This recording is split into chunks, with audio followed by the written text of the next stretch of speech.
Hello everyone, welcome to my YouTube channel. আশা করি তোমরা সবাই ভালো আছো, বাড়িতে সুস্থ আছো, সবাই ভালোভাবে পড়াশোনা করছো। তো আজকের যে ভিডিওটা এটাই সার্কুলার মোশনের একদম লাস্ট ভিডিও। এরপরে আর কোনো সার্কুলার মোশনের ভিডিও বানানো হবে না। ওকে, আর সার্কুলার মোশন আজকেই কমপ্লিট হয়ে গেল। তো আজকে কয়েকটা ইম্পর্ট্যান্ট অঙ্ক করব, যে অঙ্কগুলো তোমাদের বেসিক আইডিয়াটা গড়ে তুলতে সাহায্য করবে। সাথে সাথে তোমাদের অন্য যে টাইপেরই অঙ্ক আসুক না কেন সার্কুলার মোশন থেকে, এই অঙ্কগুলো করার পরে তোমার সমস্ত আইডিয়া ক্লিয়ার হয়ে যাবে। ওকে, তো প্রথম অঙ্কটা দেখো, বলেছে পৃথিবীর ব্যাসার্ধ 6400 কিলোমিটার, এর আহ্নিক গতির জন্য বিষুব অঞ্চলে অপকেন্দ্র ত্বরণের পরিমাণ কত? তো দেখো, তোমরা গতদিন যে আমি পড়িয়েছিলাম সেখানে কি পড়িয়েছিলাম, যে আহ্নিক গতি যে হয়, এই আহ্নিক গতির জন্য একটা বস্তুর স্বাভাবিক ওজনের তুলনায় একটু কম ওজন হয়। আর সেটা কি, সেই মানে আলটিমেট যে লব্ধ ওজন, অর্থাৎ কমে যাওয়ার পরে যে ওজন, সেটা যদি এফ হয়, সেই F is equals to M G minus M omega square R cos square lambda. এটা ছিল। তো দেখো, এইখানে আমরা কি জানি, যে যদি এটা কি, এটা হলো বস্তুটার প্রকৃত ওজন, আর এইটা কি, এটা হলো আহ্নিক গতির ফলে যে ওজনটা কমে গেল। ঠিক আছে, আর এই দুটো বিয়োগ করে যেটা পেলাম, সেই এফটা কি, সেটা হলো তার কমে কমে যাওয়ার পরে যে ওজনটা হলো সেটা। ঠিক আছে, তো তাহলে এইখানে এটা হচ্ছে তোমার কি, আহ্নিক গতির জন্য যে বলটা কমে গেছে। ওকে, তো ধরে রাখো, এখানে এটা মাথায় রাখো, M omega square R cos square lambda. এবার যদি আমি এইখান থেকে যদি এমটাকে বাদ দিয়ে দিই, তাহলে কি হবে, omega square R cos square ল্যামডাটা কী হবে, এটা হবে ত্বরণ।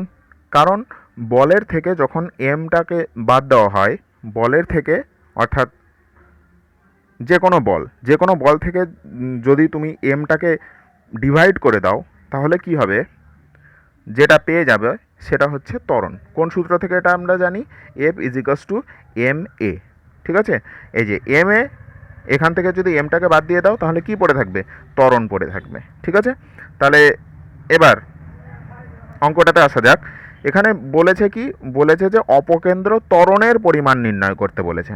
ওকে, আহ্নিক গতির জন্য বিষুব অঞ্চলে অপকেন্দ্র ত্বরণের পরিমাণ নির্ণয় করতে বলেছে। তো তো আহ্নিক গতির জন্য আমরা বল কি পেলাম, বল পেয়েছি M omega square R cos square lambda. এটা হচ্ছে আহ্নিক গতির জন্য বল পেয়েছি। তাহলে আহ্নিক গতির জন্য, আর এটা তো অবশ্যই অপকেন্দ্র তোমরা জানো। তো ত্বরণ যখন বলবে তখন এমটাকে আমরা কনসিডার করব না, এমটাকে বাদ দেবো। ঠিক আছে, তাই জন্য আহ্নিক গতির জন্য অপকেন্দ্র ত্বরণ কি হলো, omega square R cos square lambda লিখলাম। এবার দেখো এখানে আর আর কি, আরটা হচ্ছে পৃথিবীর ব্যাসার্ধ, এটা কিলোমিটারে বলে দিয়েছে, ওটাকে আমরা কিসে করব, মিটারে করব। ওকে, আর ওমেগা যে আছে, ওমেগাটা আমরা বের করব, অন্যভাবেও বের করা যাবে। আর কস স্কোয়ার ল্যামডা, ল্যামডাটা কী ছিল, ল্যামডা ছিল অক্ষাংশ। অক্ষাংশ, আর অক্ষাংশ কি করে তৈরি হয় ওই ভিডিওটা থেকে তোমরা জেনে গেছো।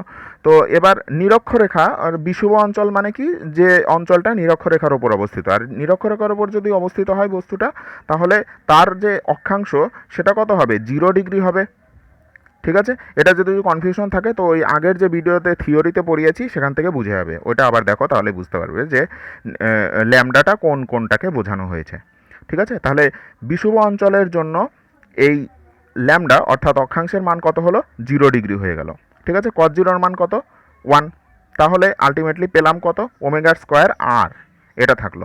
আর তো আমরা জানি এইখানে লেখাই আছে, কিন্তু ওমেগা তো লেখা নেই। এবার দেখো ওমেগা, এটা একটা ভালো সূত্র, মাথায় রাখবে, omega equals to 2 pi by T. এই সূত্রটা মাথায় রাখবে, omega equals to 2 pi by T, যেখানে টি হচ্ছে, টিকে বলা হয় পর্যায়কাল। কি বলা হয় টিকে, পর্যায়, প অন্তর জয়রেপ আকার অন্তুস্থ, পর্যায় কাল, কয়াকারে কা আল্লাহ, টিটাকে বলা হয় পর্যায়কাল। ঠিক আছে, omega equals to 2 pi by T. পর্যায়কাল মানে কি, পর্যায়কাল মানে ধরো এইভাবে ঘুরছে, তো তো পর্যায়কাল বলতে বোঝায়, ধরো এইখান থেকে যাত্রা শুরু করলো, শুরু করে পুরোপুরি এইভাবে ঘুরে ঘুরে ঘুরে ঘুরে এইখানে আবার ফিরে এলো। তাহলে এতে যে সময় লাগলো সেটাকেই বলা হয় পর্যায়কাল, অর্থাৎ টি। ঠিক আছে? তো এবার দেখো পৃথিবীর জন্য সেই টিটা কত হবে, এই টি এর মানটা কত হবে। যেহেতু ওমেগা স্কোয়ার আছে তাই জন্য 2π/t তার স্কোয়ার হয়ে গেল। এবার পৃথিবীর জন্য এই টি এর মানটা কত হবে। তো দেখো পৃথিবী আহ্নিক গতি, যেহেতু এখানে আহ্নিক গতিটা কনসিডার করা হয়েছে, আহ্নিক গতি অর্থাৎ পৃথিবী নিজ অক্ষ যে আছে এই নিজ অক্ষের সাপেক্ষে একবার ঘোরে যেটা, সেটাই তো একদিন, 1 ডে হয়। তাহলে এখানে পর্যায়কাল টি ইকোয়াস টু কত হলো, 1 ডে, একদিন, অর্থাৎ 24 ঘন্টা। অর্থাৎ ওটাকে কিসেতে আনতে হবে, সেকেন্ডে আনতে হবে। তাই জন্য আমি কি করলাম, 24 ঘন্টা, ঘন্টাকে 60 দিয়ে গুণ করলাম, সেটা হয়ে গেল মিনিট, মিনিটকে আবার 60 দিয়ে গুণ করলাম, ওটা হয়ে গেল কি, সেকেন্ড। তাহলে 2π/24 ইন্টু 60 তাহলে এটা টি এর ভ্যালু হয়ে গেল। ঠিক আছে? এটা নিচে যেগুলো আছে 24 ইন্টু 60 এটা টি, তার স্কোয়ার হয়ে গেল, ইন্টু আর এর ভ্যালু কত, এত কিলোমিটার দিয়েছিল, আমরা জানি 1 কিলোমিটার সমান 1000 মিটার, তাই জন্য 1000 দিয়ে গুণ করে দিয়েছি। তো তোমার কাছে ক্যালকুলেটর আছে, এগুলো ক্যালকুলেট করার পরে তোমার অ্যান্সার কত বেরোবে, 0.034 মিটার পার সেকেন্ড স্কোয়ার। কেন, কারণ এখানে ত্বরণ চেয়েছে, আর ত্বরণের একক কী হয়, মিটার পার সেকেন্ড স্কোয়ার। ওকে, এবার 2 নম্বর অঙ্কে বলেছে যে আর ব্যাসার্ধ বিশিষ্ট একটি অর্ধগোলকাকৃতি পাত্র নিজ কেন্দ্রগামী অক্ষের চারিদিকে ওমেগা কৌণিক বেগে ঘুরছে। ঠিক আছে? তার মানে অর্ধগোলকাকৃতি পাত্র, অর্থাৎ অর্ধগোলক দেখতে কীরকম হয়, এরকম হয়। ঠিক আছে? এটা ধরো তার কেন্দ্র, তার ব্যাসার্ধ কত বলে দিয়েছে, আর বলে দিয়েছে। ঠিক আছে? পাত্র ওমেগা কৌণিক বেগে ঘুরছে। এটা কি, ওমেগা কৌণিক বেগে ঘুরছে, যেরকম বাটি তোমরা এরকম করে যদি ঘোরাও, তো সেটার গল্প হচ্ছে।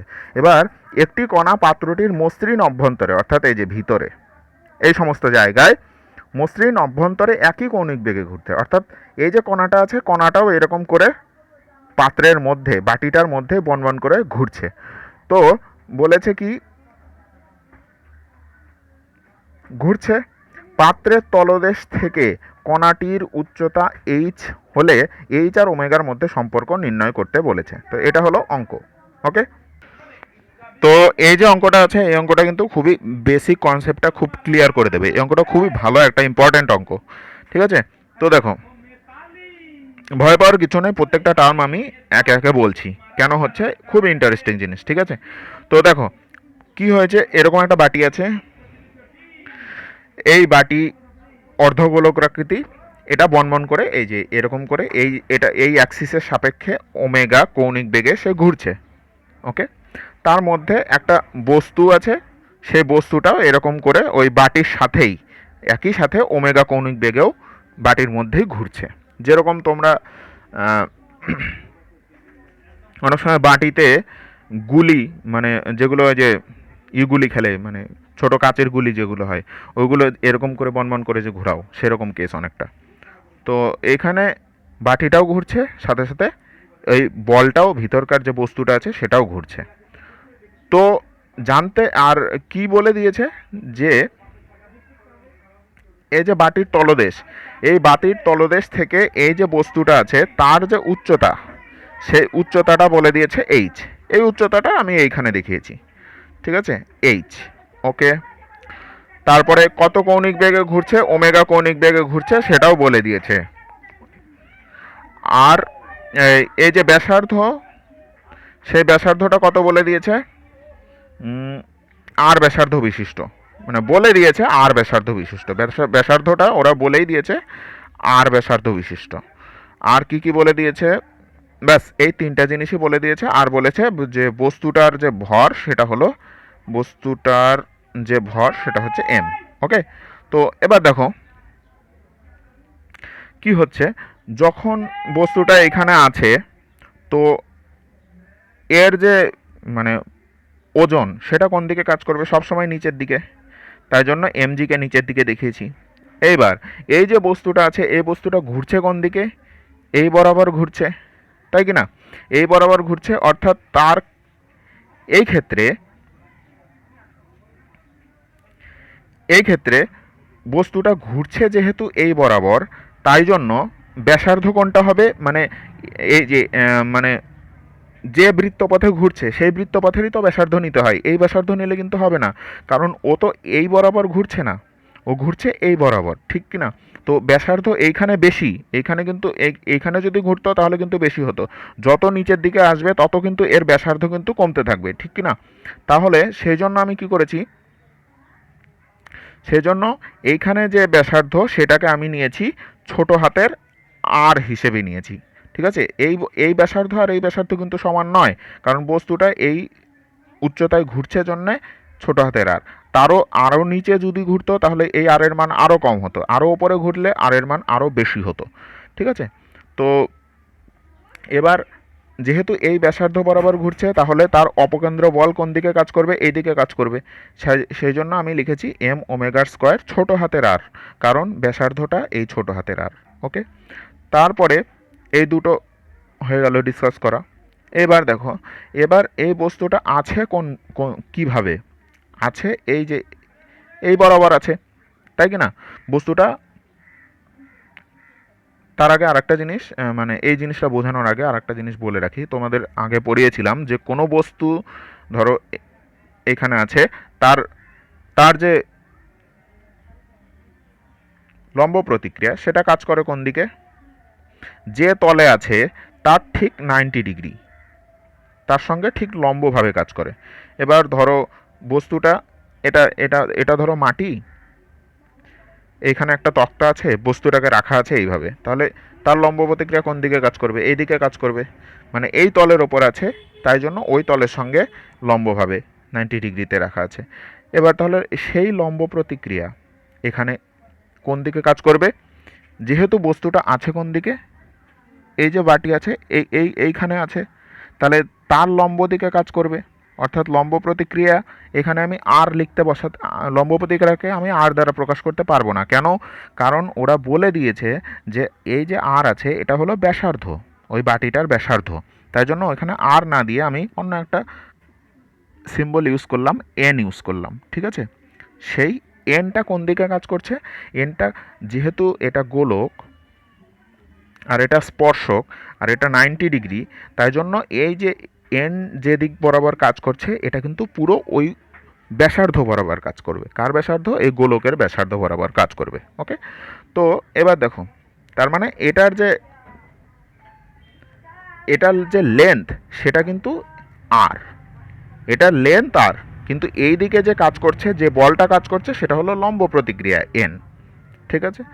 তো এবার এন যেহেতু এই দিকে কাজ করছে তাহলে তার দুটো উপাংশ পাবো, একটা এই বরাবর আর একটা পাবো এই বরাবর, ঠিক আছে? তো ধরে নাও আমি এইখানে এই যে এই তলটা আছে, এই তলের সঙ্গে এটা অ্যাঙ্গেল করেছে থিটা, তাহলে এই বরাবর যে উপাংশটা কাজ করবে এনের এনের এই বরাবর যে উপাংশটা কাজ করবে সেটা কি হবে, এন কস থিটা, ঠিক আছে? আর এই বরাবর যে উপাংশটা কাজ করবে সেটা কি হবে, এন সাইন থিটা। তাহলে ছিল আমার কাছে এন, সেই এনটাকে আমি এই বরাবর একটা উপাংশে ভাগ করলাম, এই বরাবর একটা উপাংশে ভাগ করলাম, আমি ধরেই নিয়েছি যে এটা যেটা আছে এটা এর সঙ্গে থিটা কোণে আছে, তাহলে এটা কি হবে, এন কস থিটা, আর এই দিকেরটা কি হবে, এন সাইন থিটা। তাহলে আমি পেলাম কি আলটিমেটলি, এটা ইজ ইকোয়াস টু এটা বসিয়ে দেবো, আর N cos theta equals to M omega square R বসিয়ে দেবো, ঠিক আছে? তাহলে দুটো ইকুয়েশন কিন্তু আমি পেয়ে গেলাম। দেখো, তাহলে N sine theta equals to M G বসাতে পারি, আর N cos theta equals to M omega square R বসাতে পারি, ঠিক আছে? তো আমাকে যদি দুটো ভাগ করে দিই তাহলে কি হয়ে যাবে, ট্যান থিটা বেরিয়ে যাবে, ঠিক আছে? তাহলে ট্যান থিটা, তো এবার তোমার মনে প্রশ্ন হতে পারে আমাকে বের করতে কি বলেছে, আমাকে বের করতে বলেছে যে এইচ আর ওমেগার মধ্যে সম্পর্ক বের করতে বলেছে, ঠিক আছে? এইচ আর ওমেগা থাকতে হবে, তোমার যে ইকুয়েশন, এই যে দুটো ইকুয়েশন পেয়েছো সেখানে এইচ আর ওমেগা থাকতে হবে, আগে উদ্দেশ্যটা বুঝে নাও, এইচ থাকতে হবে, ওমেগা থাকতে হবে, তাহলে কি কি আর যেটা তুমি ধরেছো, যে ধরে নিই থিটাটা কিন্তু তুমি নিজের মনে ধরেছো, থিটাটাকে কিন্তু তোমাকে অপনয়ন করতে হবে, থিটাটাকে বাদ দিতে হবে, ঠিক আছে? তাহলে থিটাটাকে বাদ দিতে হবে, তারপরে এনটাকে বাদ দিতে হবে, ঠিক আছে, কারণ এনটাকে তুমি ধরেছ। তারপরে তোমাকে এমটাকেও বাদ দিতে হবে, আর এই আরটাকে তো আমি বের করতে পারবো অন্যভাবে। তো যেহেতু আমাকে এন আর এন থিটা দুটাকেই বাদ দিতে হবে, এনও বাদ দিতে হবে, থিটাও বাদ দিতে হবে, তাই জন্য আমি দুটোকে ভাগ করে দিব। ভাগ করে দিলেই দেখো প্রথমেই তো এন চলে গেল, তারপরে থাকলো কি ট্যান থিটা ইজিকস টু জি, এনও চলে গেল আবার এমও চলে গেল, তাই কি না? ট্যান থিটা ইজিকস to G by omega square R থাকলো। এবার ট্যান থিটা তুমি এই ত্রিভুজ থেকে দেখো, এই যে ত্রিভুজ আছে এই ত্রিভুজে এটা হলো থিটা, এটা হলো থিটা কোণ, তাহলে ট্যান থিটা, ট্যান থিটা মানে কি? ট্যান থিটা মানে লম্ব বাই ভূমি, তাহলে এটা যদি থিটা কোণ হয় এই কোণের বিপরীত বাহু এটা হবে লম্ব, আর ভূমি কোণটা হবে এটা হবে ভূমি। তো এই গোটাটা,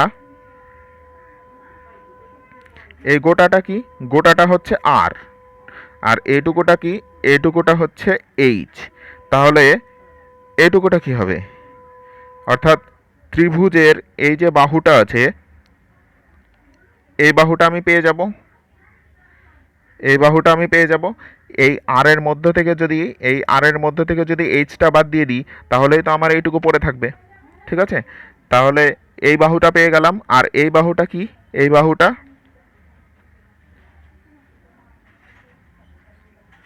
লম্ব বাই ভূমি হবে। ওটা যেহেতু লম্ব হলো, এটা যেহেতু লম্ব হলো, তাহলে এটা কি হবে? ভূমি। আর এটা কি? ছোট হাতের আর ধরে নিয়েছি, তো তাই লম্ব বাই ভূমি হয়ে গেল, ছোট হাতের আর হয়ে গেল। তো এবার দেখো, এবার তোমার এখান থেকে ছোট হাতের আর, ছোট হাতের আরও কিন্তু অপনয়ন হয়ে যাবে। তাহলে পড়ে থাকবে কি? বড় হাতের R minus H equals to G by omega square পড়ে থাকবে। তার মানে H equals to R minus G by omega square. তোমাকে বের করতে কি বলেছিল? এইচ আর ওমেগার মধ্যে সম্পর্ক বের করতে বলেছিল। তার মানে যখনই এই টাইপের অঙ্ক দেওয়া থাকবে তখনই তোমাকে যে সম্পর্কটা বের করতে হবে, সেই সম্পর্কে আলটিমেট যে অ্যান্সার হবে সেখানে এমন কিছু থাকবে না যেটা তুমি অঙ্ক করতে ধরে নিয়েছো। কোশ্চেনে বলে দেয়নি কিন্তু তুমি ওটা অঙ্ক করতে ধরে নিয়েছো, ওরকম থাকা চলবে না। তাই জন্য আমরা এত কিছু করে থিটাকে হটালাম, এমকে হটালাম, আরকে হটালাম, আর বলতে ওই, আর বলতে তোমার এই যে ছোট হাতের আর, ছোট হাতের আরকে হটালাম, এনকে হটিয়ে দিলাম, এমকে হটিয়ে দিলাম, ছোট হাতের আরকে হটিয়ে দিলাম, থিটাকে হটিয়ে দিলাম, ঠিক আছে? এত কাজ করে আমরা আলটিমেটলি এটা বের করলাম। তো এটাতে দেখো এইচ, এইচ আর ওমেগার মধ্যে সম্পর্ক বের করবো, দুটো এক্সট্রা টার্ম পেয়েছি আর আর জি, ঠিক আছে? তো আর তো ওরা বলে দিয়েছে, তার মানে আর থাকবে, কোনো প্রবলেম নেই। আর জি, জিটা তো একটা ধ্রুবক, ঠিক আছে? তো এটাও থাকবে, এটা বলে দিতে হবে না, ঠিক আছে? এটা বলে দিক বা না দিক, জি যেহেতু বেরিয়েছে তো এটা থেকে তুমি অপনয়ন করতে পারবে না, ঠিক আছে? তাহলে আলটিমেট অ্যান্সার হলো কত? এইচ ইজিকস to R minus G by omega square. Okay, তো এটা একটা ভালো একটা অঙ্ক তোমরা করে নিলে। যদি বুঝতে অসুবিধা হয় তো আবার ভিডিওটা দেখো, তারপরেও যদি বুঝতে অসুবিধা হয় তো আমাকে পার্সোনালি বলো। পরের 3 নম্বর অঙ্কে এগোনো যাক। 3 নম্বর অঙ্কে বলেছে, এগুলো সব অঙ্কই তোমাদের বইয়ের থেকে ওঠানো, বইয়ের উদাহরণের অঙ্ক, ঠিক আছে? কিন্তু অঙ্কগুলো ভালো যেহেতু, আর বোঝার জন্য খুব মানে অঙ্ক করার জন্য এগুলো অঙ্ক মানে বেসিক অঙ্ক, এগুলো করতেই হবে। তো বলেছে 20 সেন্টিমিটার ইস্পাত নির্মিত একটি চোঙের ড্রাম, 20 সেন্টিমিটার ইস্পাত নির্মিত একটি চোঙের ড্রাম নিজ অক্ষের সাপেক্ষে ঘুরছে। আচ্ছা, 20 সেন্টিমিটার যে বলেছে এটা ব্যাসার্ধ বলেছে, এটা মাথায় রাখবে। তো নিজের অক্ষের সাপেক্ষে ড্রামটা ঘুরছে, ঠিক আছে? এবার চোঙের ভিতরের ওপরের দেয়ালে একটি ছোট ইস্পাতযুক্ত বস্তু দেয়ালের সঙ্গে আটকে থাকে যখন ড্রামটি এত বেগে ঘুরতে থাকে, আরপিএম, ঠিক আছে? অর্থাৎ ওমেগার একক, কিন্তু কৌণিক বেগের একক বলে দিয়েছে, কৌণিক বেগটা বলে দিয়েছে। বলছে আবর্তন বেগ কম হলে বস্তুটি পড়ে যায়, ড্রাম আর বস্তুটির মধ্যে ঘর্ষণ গুণাঙ্ক কত? আচ্ছা, ঘর্ষণ গুণাঙ্ক কত? তার মানে এই অঙ্কটাতে তোমাকে ঘর্ষণ আনতে হবে, ঠিক আছে? তো এবার দেখো ব্যাপারটা হচ্ছে কি, এরকম একটা ড্রাম আছে, ঠিক আছে? এই ড্রামটা নিজ অক্ষ, এটা হলো নিজ অক্ষ, এই নিজ অক্ষের সাপেক্ষে বন বন করে ঘুরছে, ওমেগা কৌণিক বেগে ঘুরছে, সেই ওমেগাটাও ওরা বলে দিয়েছে। আর এই ড্রামটার যে ব্যাসার্ধ, সেই ব্যাসার্ধটাও ওরা বলে দিয়েছে, ঠিক আছে, এই ব্যাসার্ধটাও বলে দিয়েছে। আর বলেছে যে ড্রামটা যখন ঘুরছে তখন এই যে এইখানে, আচ্ছা দাঁড়াও, এইখানে একটা বস্তু, ভিতরের দেয়ালে একটা বস্তুটাও ওর মধ্যে ঘুরছে। তোমরা দেখেছো, যদি তোমার হরলিক্সের একটা কৌটোর মধ্যে একটা কাচের গুটি, মানে যেটা দিয়ে তোমরা গুটি খেলো, গুটিটা রেখে ওই হরলিক্সের কৌটাটা এরকম করে ঘোরাও, তাহলে দেখবে কি কি দেখবে, যে ওই ভিতরের গুটিটাও কিন্তু ওর ওই যে হরলিক্সের কৌটোটা আছে, কৌটোটার দেয়াল বরাবর ঘুরছে, শব্দও পাবে আরামসে। ঠিক আছে, যত বেশি জোরে ঘোরাবে তত ভালো ঘুরবে। আর যেই একটু বেগ কমিয়ে দেবে, ঘোরানোর বেগ কমিয়ে দেবে, কৌণিক বেগ যেই কমে যাবে, অমনি সাথে সাথে কী হবে, ওই যে বলটা আছে, বলটা কিন্তু পাত্রের তলদেশে চলে আসবে, এইখানে চলে আসবে। ঠিক আছে, তো এই হলো অঙ্ক, গল্প হচ্ছে এইটা। এবার কি কি জানতে চেয়েছে, জানতে চেয়েছে ঘর্ষণ গুণাঙ্ক কত। ঠিক আছে, তো দেখো,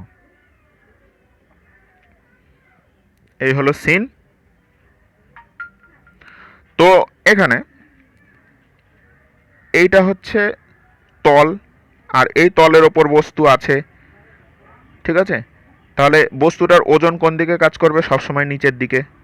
ঠিক আছে, তারপরে যে তলের ওপর আছে সেই তলের সঙ্গে লম্ব দিকে কাজ করবে কি, আর লম্ব প্রতিক্রিয়া। এইবার যেহেতু সে ঘুরছে কোন দিকে, ঘুরছে এই বরাবর, তাহলে তার অপকেন্দ্র বল কোন দিকে কাজ করবে, এই দিকে, সেটা কি হবে এম ওমেগা স্কোয়ার আর। ঠিক আছে, এখানে এই দিক, এইখানে থাকলেও যে আর হতো, এইখানে থাকলেও সেই আর হবে। ঠিক আছে, তো এখানে আর এর কোনো ঝামেলা নেই। আর বাটিতে কিন্তু ওপরের দিকে আর বেশি ছিল, নিচের দিকে আর কম, তাই জন্য দুটো আলাদা আর ধরেছি। আর আর একটা কি, যেহেতু বস্তুটা পড়ার কোন দিকে চান্স আছে, বস্তুটা তো চাইবে এই দিকে আসতে, এই দিকে নেমে যেতে, নিজের বলের জন্য, অর্থাৎ নিজের যে ওজন আছে, নিজের ওজনের জন্য এই দিকে নামতে চাইবে। তাহলে এই দিকে নামতে বাধা কে দিচ্ছে, নিশ্চয়ই ঘর্ষণ বল। ঘর্ষণ বলটা ওকে ওপরের দিকে টানার চেষ্টা করছে।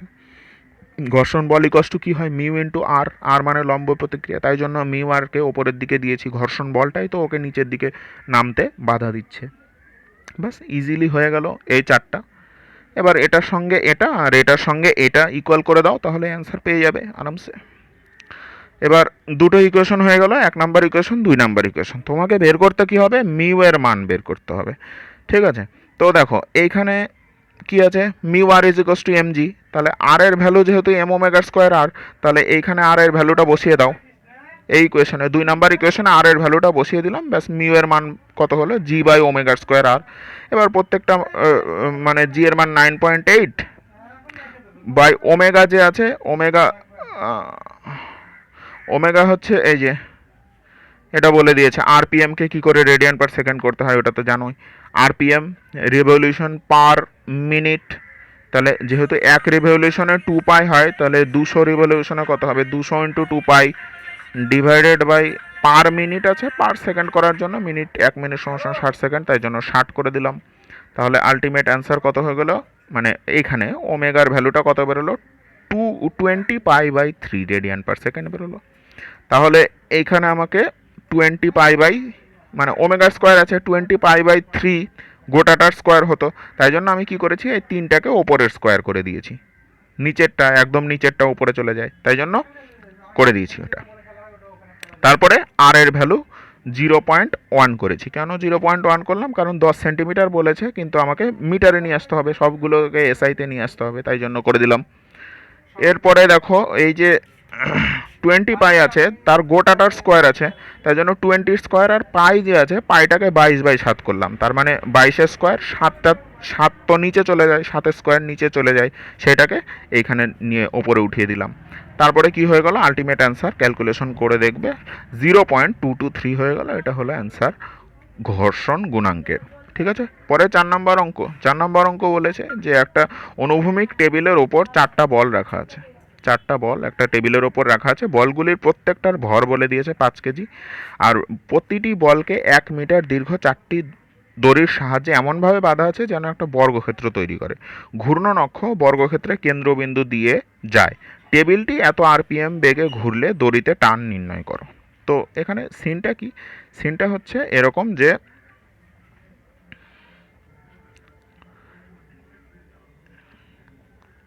এখানে এখানে এখানে আর এইখানে চারটা বল আছে। প্রত্যেকটা বলের ওজন মানে ভরও বলে দিয়েছে এই বরাবর, মানে এই তোমার ধরতে গেলে একদম মিডল বরাবর, ঠিক আছে, এই কর্ণ দুটো যে ছেদ করে সেই পয়েন্ট দিয়ে এটা এই বর্গক্ষেত্রটা ঘুরছে, ওমেগা কৌণিক বেগে ঘুরছে। তাহলে কি হবে? এগুলোও কিন্তু ঘুরতে থাকবে, তাই কি না? এগুলোও বনবন করে ঘুরতে থাকবে, ঠিক আছে। তো এবার এরকম করে চারটা বলই ঘুরছে, ঠিক আছে। এবার দাও, এই যে দড়ি আছে, এগুলো কিন্তু দড়ি, প্রত্যেকটাই কিন্তু দড়ি। বলেছে যে দড়িতে টান কত, টান কত হবে সেটা বের করো, ঠিক আছে। তো এটা হচ্ছে তোমার অঙ্ক। এবার দেখো কী কী বলে দিয়েছে। এম বলে দিয়েছে, ওমেগা বলে দিয়েছে। ওমেগা কিভাবে বলেছে? এই যে 30/পাই আরপিএম বলেছে। আরপিএমটাকে 30/পাই বলে দিয়েছিল। এবার একবারে হচ্ছে 2 পাই, তাহলে 30/পাই 2 পাই দিয়ে গুণ করে দিলাম, ডিভাইডেড বাই 60 করলাম, কারণ 1 মিনিট সমান 60 সেকেন্ড। আলটিমেট অ্যান্সার মানে এইখানে ওমেগার ভ্যালু কত বেরোলো? 1 রেডিয়ান পার সেকেন্ড বেরোলো। এবার বর্গক্ষেত্রের বাহুর দৈর্ঘ্য এ ইজিকস টু কত বলে দিয়েছে? 1 মিটার বলে দিয়েছে, ঠিক আছে। এবার দেখো বস্তুটা ঘুরছে এইভাবে, তো এইভাবে এইভাবে প্রত্যেকটাই কিন্তু এরকম এরকম করে ঘুরছে। তাহলে দেখো এ ঘুরছে কোন, এইভাবে ঘুরছে, তাই না? তাহলে এ যে ঘুরছে তার ব্যাসার্ধ কোনটা হচ্ছে? ব্যাসার্ধ কিন্তু এই যে এটা যদি ও পয়েন্ট হয়, এই পয়েন্টের সাপেক্ষেই তো ঘুরছে এরকম করে। তাহলে ব্যাসার্ধ কোনটা হচ্ছে? এই যে এইটাই তো ব্যাসার্ধ হচ্ছে, এটাই তো ব্যাসার্ধ হচ্ছে, তাই না? তাহলে এই যে ব্যাসার্ধ, ব্যাসার্ধটা আসলে কি? কর্ণ যে আছে, বর্গক্ষেত্রের যে কর্ণ আছে, কর্ণের কিন্তু হাফ ব্যাসার্ধটা, ঠিক আছে। তাই জন্য আমি এই যে ব্যাসার্ধ ছোট হাতের আর লিখেছি, সেই আরটা কি? কর্ণের হাফ। আর তুমি জানো কি বর্গক্ষেত্রের কর্ণ কি হয়? √2 ইন্টু বাহু হয়। তাহলে √2 ইন্টু বাহু ডিভাইডেড বাই হাফ আছে, তাই জন্য নিচে 2 দিয়ে দিলাম। এবার এর ভ্যালু কত বলে দিয়েছে? এর ভ্যালু কিন্তু 1 বলে দিয়েছে। তাহলে √2/2 আলটিমেট হলো কত? 1/√2 হয়ে গেল। তাহলে আর এর মান কত হয়ে গেল? 1/√2। এই আর এর মান কত হলো? 1/√2। এবার দেখো এ ঘুরছে তো এইভাবে, তাই না? এটা এটা হয়ে গেল। আর কি করে মান বের করলাম তুমি জানো। তাহলে অপকেন্দ্র বল কোন দিকে কাজ করবে? এই যে মানে আমি বলতে চাইছি এই যে এই পয়েন্টটার জন্য, এটার জন্য অপকেন্দ্র বল কোন দিকে কাজ করবে? যেহেতু এইভাবে ঘুরছে আর এটা ব্যাসার্ধ, তাহলে ব্যাসার্ধ থেকে এই দিকে কাজ করবে, ব্যাসার্ধর বিপরীত দিকে কাজ করবে। তাই জন্য আমি এম ওমেগা স্কোয়ার আর কত দিলাম? এই দিকে, ঠিক আছে, যেটা তুমি ছবিতে দেখতে পাচ্ছ। এবার এইটাকে দুটো উপাংশে ভাগ করব, এইদিকে একটা এইদিকে একটা। এটা যেহেতু একটা বর্গক্ষেত্র তাই জন্য এটা ঠিক মিডল বরাবর হবে, তাই না? তাহলে এটা 45 ডিগ্রি, এটাও 45 ডিগ্রি হবে, ঠিক না? তাহলে এটাও যদি 45 ডিগ্রি হয় তাহলে এই উপাংশটা কত হবে? M omega square R cos 45 degree হবে। এবার টানটা কোন দিকে কাজ করে? টানটা হচ্ছে এই বস্তুটার জন্য টান কোন দিকে কাজ করছে? এই দিকেও কাজ করে, আবার এই দিকেও কাজ করছে, এই যে দড়ির যে টান আছে, ঠিক আছে। তাহলে এদিক বরাবরও কিন্তু M ওমেগার square R cos 45 degree হবে। তাহলে তুমি এটা এটা ইজ ইকুয়ালস টু টি, আবার এটা, এই দুটো সমান, মানে আলটিমেটলি হলো একই। এই টি মানেই M ওমেগার square R cos 45 degree, আবার এই টি মানেও M ওমেগার square R cos 45 degree. কেন এখানে 45 ডিগ্রি হলে এটা কারো বুঝতে অসুবিধা আছে কি? এখানে কেন 45 ডিগ্রি হলো প্রত্যেকটা কোণ? এই দুটো কোণই 45 ডিগ্রি হবে কেন? কারণ এই যে এটা বর্গক্ষেত্র, তো বর্গক্ষেত্রের এই যে কর্ণ, ঠিক আছে, এই কোণ দুটো কোণই 45 ডিগ্রি হয়। এটা যদি যদি কারো প্রবলেম হয় তাহলে তুমি আমাকে বলো, আমি হোয়াটসঅ্যাপ গ্রুপে আলোচনা করে দেবো। আশা করি প্রবলেম হওয়ার কথা না।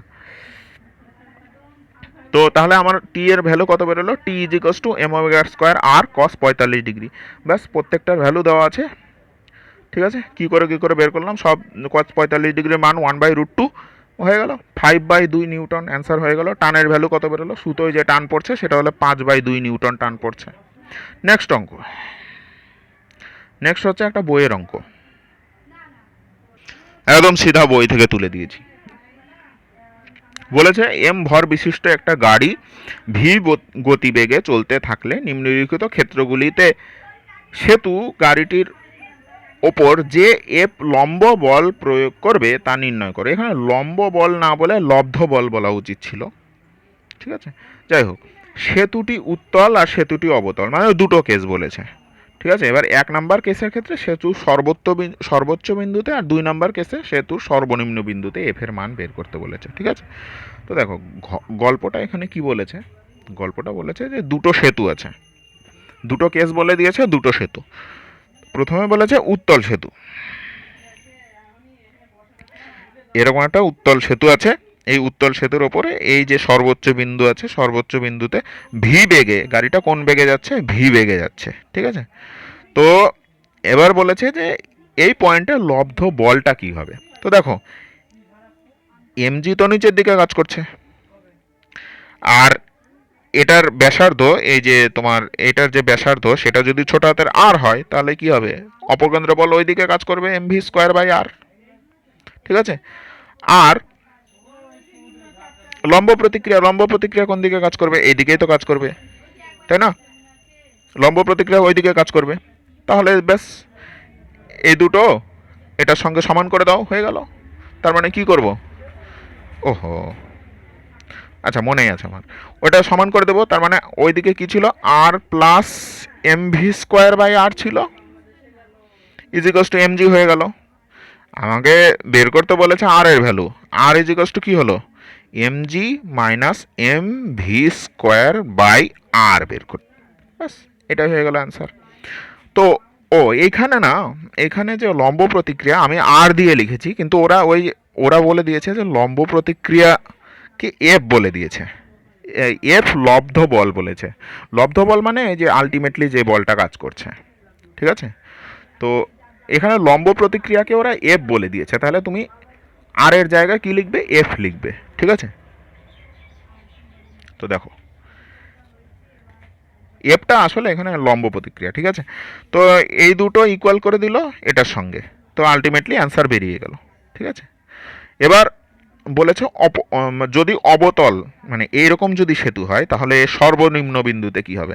তো যেহেতু এ আছে এই তলের ওপর, তাহলে এফ কোন দিকে কাজ করবে, এই দিকে কাজ করবে এফ, মানে লম্ব প্রতিক্রিয়াটা কোন দিকে কাজ করছে, এই দিকে কাজ করছে, যেহেতু আছে এই দিকে এই তলের ওপর। গাড়িটা আছে কোন দিকে দেখো, খেয়াল করে দেখো, এখানে কনফিউশন হওয়ার কোনো চান্স নেই। এইরকম আছে তো, গাড়িটা কাজ আছে কোন দিকে, এই দিকে আছে না, তাহলে তল কোন দিকে কাজ করবে, লম্ব প্রতিক্রিয়া এই দিকে কাজ করবে, ঠিক আছে। আর ওজনটা কোন দিকে কাজ করবে, ওজন সবসময় নিচের দিকে, এমজি নিচের দিকে সবসময় কাজ করবে। আর এখানে যে বৃত্তপথ আছে সেই বৃত্তপথের ব্যাসার্ধ যদি আর হয়, সে ঘুরছে যেহেতু এই দিকে, তাহলে অপকেন্দ্র বল কোন দিকে কাজ করবে, এই ব্যাসার্ধর থেকে বিপরীত দিকে, mv²/r নিচের দিকে কাজ করবে। অর্থাৎ অপকেন্দ্র বল কোন দিকে কাজ করবে, এটা কোনো সময় যেন ভুল না হয়, যে বৃত্তপথে ঘুরবে সেই বৃত্তপথের ব্যাসার্ধর বিপরীত দিকে কাজ করবে, ঠিক আছে। তো দেখো এই বৃত্তপথে ঘুরছে, এই বৃত্তপথের ব্যাসার্ধ তো এইটা, তাহলে ব্যাসার্ধর বিপরীত দিকে এইটা, এই দিকে কাজ করবে। আর এইখানে কি ছিল, এই বৃত্তপথে ঘুরছে, তো ব্যাসার্ধ কোনটা, এইটা, তো এর বিপরীত দিকে কাজ করবে। মানে যে কোনো ক্ষেত্রে অপকেন্দ্র বল এই যে বৃত্তটা আছে সেই বৃত্তর বাইরের দিকে কাজ করবে। ক্লিয়ার হয়ে গেল। তাহলে ওই দুটো ইকুয়াল করে দিলাম, এই দুটো ইজ ইকুয়ালস টু এফ হয়ে গেল, তাহলে এফ এর ভ্যালুটা আরামসে বেরিয়ে গেল। এর পরের অঙ্কটা বলেছে যে কোনো খালের ওপর একটি সেতু আছে যার আকার 50 মিটার, ব্যাসার্ধের একটা বৃত্তের চাপের সমান, আর এর ভ্যালু বলে দিয়েছে। একটি গাড়ি সর্বোচ্চ কত দ্রুতিতে চললে সেতুর উচ্চতম বিন্দুতে গাড়িটি ভূমি ত্যাগ না করে সেতু পার হতে পারবে।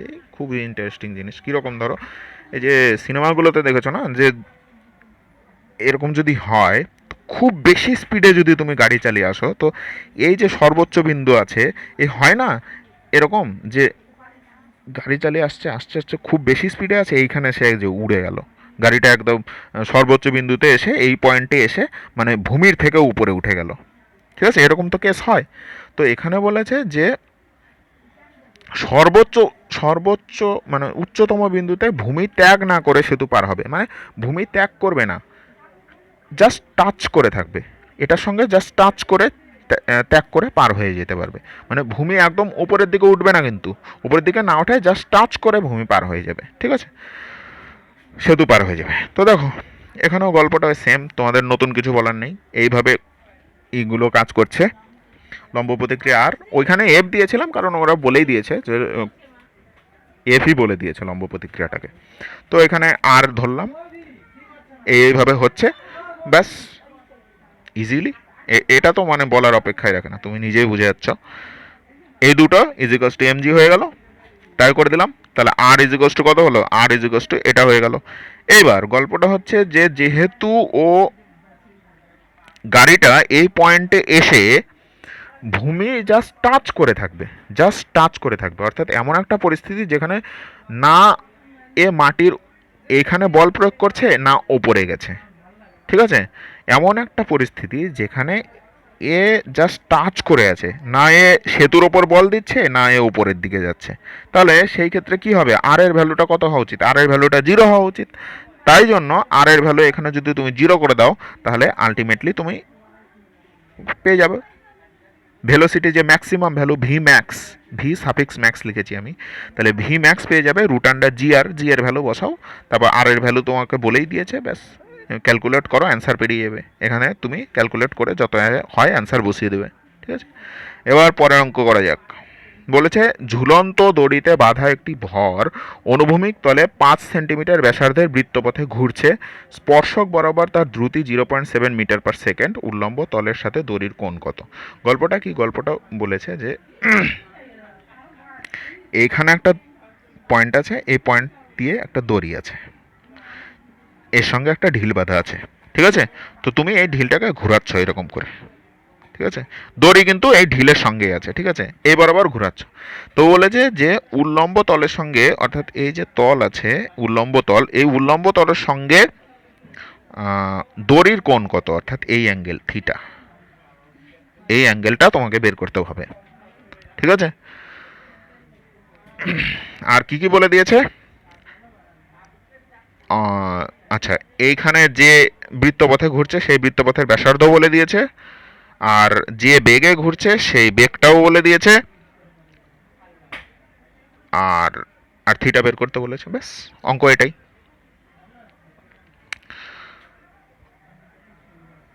তো দেখো এই থিটাটা আমাকে বের করতে হবে, আমার উদ্দেশ্য এটাই। এবার দেখো, ধরো কোনো একটা পরিস্থিতিতে সে এই পয়েন্টে আছে, কোনো একটা পয়েন্টে, কোন একটা সময় পার্টিকুলার টাইমে। তো এই পয়েন্টে দেখো বস্তুটার মানে ওজন তো সবসময় নিচের দিকে কাজ করছে এমজি, তাতে কোনো সন্দেহ নেই। আর এটা যেহেতু দড়ি, তাহলে দড়িতে একটা টান পড়েছে, টানটা কোন দিকে কাজ করবে, টানটা সবসময় দড়ি যেখানে বাঁধা আছে সেই দিকে কাজ করবে। টান টান কিন্তু এই দিকে কাজ করবে না, টান কোন দিকে কাজ করবে, টান সবসময় এই দিকে কাজ করবে, অর্থাৎ দড়ি যে পয়েন্টে বাঁধা আছে ওই পয়েন্টে কাজ করবে। ঠিক আছে, দড়ি যেহেতু এখানে বাঁধা আছে, এখান থেকেই তো তুমি ঝোলাচ্ছ, এখানে তুমি হাত দিয়ে ধরে আছো, দড়িটা ঝোলাচ্ছ এরকম করে। তো টান এইদিকে, এ দুটো জানো। এবার দেখো এই কোণটা যদি থিটা হয় বাবু, তাহলে এটা আর এটা যেহেতু সমান্তরাল আর এটা যেহেতু ভেদক, তাহলে এই কোণটাও থিটা হবে একান্তর কোণের সূত্র, তাই কি না? তাহলে এই কোণটাও হলো থিটা, এই কোণটাও থিটা হয়ে গেল। তাহলে এটা যদি টি হয় আর এটা যদি থিটা হয় তাহলে এটা কি হবে, টি কস থিটা, আর এটা কি হবে, টি সাইন থিটা করে দিলাম। এই টিটাকেই দুটো উপাংশে ভাগ করে নিলাম। ওকে, এবার যে ঢিলটা আছে সেই ঢিলটা কোন দিকে এই এই এই বৃত্তপথ বরাবর ঘুরছে, তাহলে অপকেন্দ্র বল কোন দিকে কাজ করবে, এই বৃত্তপথের ব্যাসার্ধ যেদিকে আছে তার বিপরীত দিকে, এই দিকে কাজ করবে অপকেন্দ্র বল। ঠিক আছে, তাহলে আলটিমেটলি আমাদের ছবি হলো এইটা, যেখানে এটার সঙ্গে এটা ইকুয়াল করে দেবো, এটার সঙ্গে টি সাইন থিটার সঙ্গে এটা ইকুয়াল করে দেবো, ব্যাস পেয়ে যাবো থিটার মানটা পেয়ে যাবো, ট্যান থিটা পেয়ে যাবো।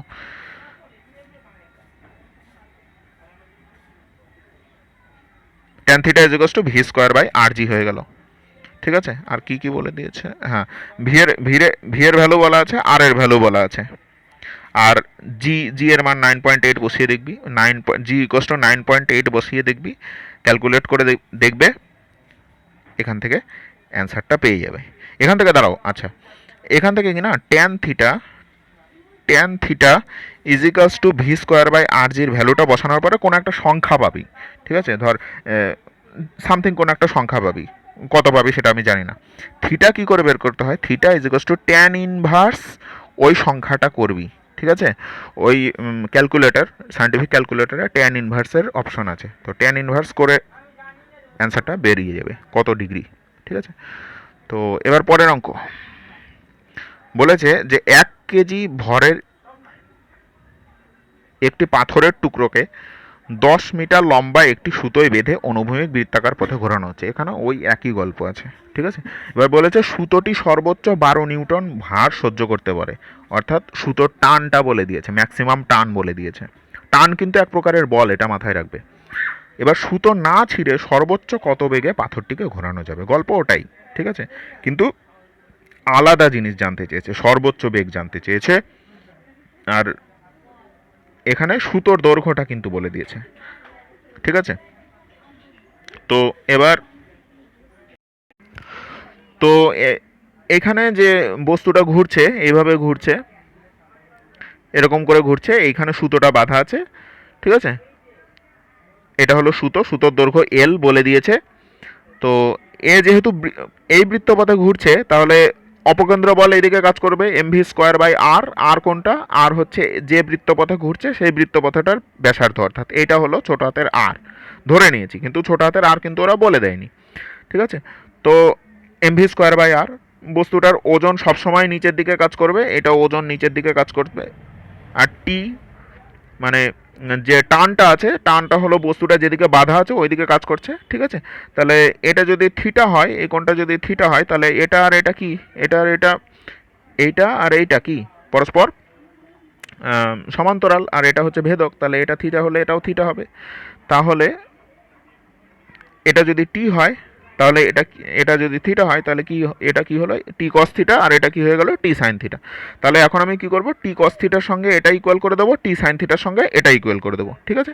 এবার সমস্যাটা কি হবে, সমস্যাটা হবে এটা একটু আলাদা, কেন আলাদা, এই জন্যই অঙ্কটা, কারণ এখানে যদি তুমি 1/2, 1/2 equation number 1 divided by equation number 2 করে যদি ট্যান থিটা বের করতে চাও, ট্যান থিটা যদি করো, তাহলে হবে কি, ওরা বের করতে কি দিয়েছে, ওরা কিন্তু বের করতে দিয়েছে ভেলোসিটিটা বের করতে দিয়েছে, যে কত ম্যাক্সিমাম বেগে ঘুরবে। তাহলে তোমার এই দুটো ইকুয়েশনের থিটা রাখাই তো চলবে না, কেন, কারণ থিটা তো তুমি জানোই না, তাহলে থিটাকে তুমি ধরে নিয়েছো, জাস্ট থিটাটাকে ধরে নিয়েছো, তাহলে থিটাটাকে তোমাকে অপনয়ন করতে হবে। থিটাটা রেখে তুমি কি করবে, কারণ থিটার ভ্যালু তো তুমি কোথাও বসাতেই পারবে না, থিটা তো তুমি জানোই না। এবার তোমাকে বের করতে হবে ভি, তুমি ভিও জানো না, থিটাও জানো না, তাহলে কি করে বসাবে। তাই জন্য যে অজানা রাশিগুলো তুমি ধরে নিয়েছো, ওগুলোকে ধরা মানে অঙ্ক করার সুবিধার জন্য ধরেছ, কিন্তু যখনই ইকুয়েশনগুলো পেয়ে যাবে তখনই সেই ইকুয়েশনগুলো থেকে ওই অজানা রাশিগুলোকে ভাগানোর চেষ্টা করবে, ঠিক আছে। এবার সেটাই হলো টেকনিক, ওকে। তো এবার T cos theta, T sine theta equals to MV, এই যে T sine theta equals to MV square by R বলতেই পারি, এখানে লিখে দিয়েছি। তো এবার দেখো এই যে আর আছে, সেই আর ইজ ইকুয়ালস টু আমি কি লিখেছি, এল সাইন থিটা, কেন লিখেছি, কারণ এটা হচ্ছে একটা সমকোণী ত্রিভুজ, এটা হচ্ছে এল, এটা হলো থিটা, তাহলে এই আর এর মানটা কত হবে। তো দেখো সাইন থিটা তুমি বের করো, সাইন থিটা ইকোয়াস টু কী হবে, লম্ব বাই অতি, থিটা কোণের বিপরীত বাহুটাকে লম্ব বলে, তাহলে আর বাই অতি কত, এল। তাহলে এখান থেকে কি পেয়ে যাবে, যে R is equals to L sine theta পেয়ে গেলে, ঠিক আছে। এবার তাই জন্য আমি R is equals to L sine theta বললাম।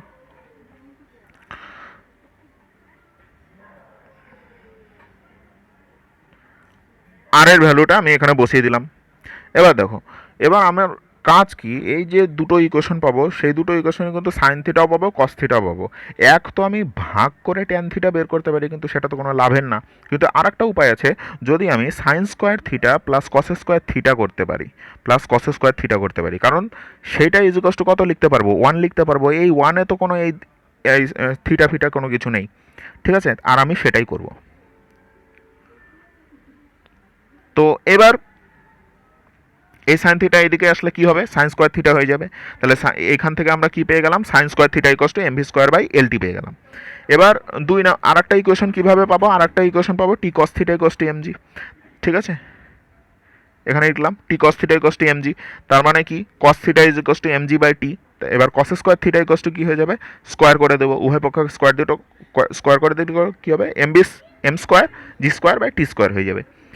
তারপরে কি হবে, ওই 1 আর 2 নাম্বার ইকুয়েশন যোগ করে দাও, sign square theta plus cos square theta is equal two এটা প্লাস এটা হয়ে গেল। তারপরে কি হবে, sign square theta plus cos square theta equal two কি জানি, 1 জানি, বাচ্চাকালে পড়েছিলাম। এবার এটা পেয়ে গেলাম, এম বাই টিকে কমন নিয়ে নিলাম, এই দুটোর থেকে কমন নেওয়ার পরে এটা পাবো। তারপরে কি হবে, আমাকে বের করতে হবে ভি, তাই জন্য এই পাশে ভিগুলোকে নিয়ে এলাম, ভি নিয়ে আসার পরে এগুলো এক সাইড করে দিলাম। তাহলে ভি স্কোয়ার বাই এল এটা হলো, এগুলো তো অপনয়ন মানে বাচ্চাদের খেল, পাতি অঙ্ক। তাহলে ভি স্কোয়ার ইকোয়াস টু এটা হলো, তাহলে টি এম জি আর এল এর ভ্যালুটা বসিয়ে দাও, বসিয়ে দিলে তুমি ভি স্কোয়ারের ভ্যালু পেয়ে যাবে। ভি স্কোয়ারের যে ভ্যালুটা পাবে সেটাকে রুট করে নিলে ভি এর ভ্যালু পেয়ে যাবে আরামসে।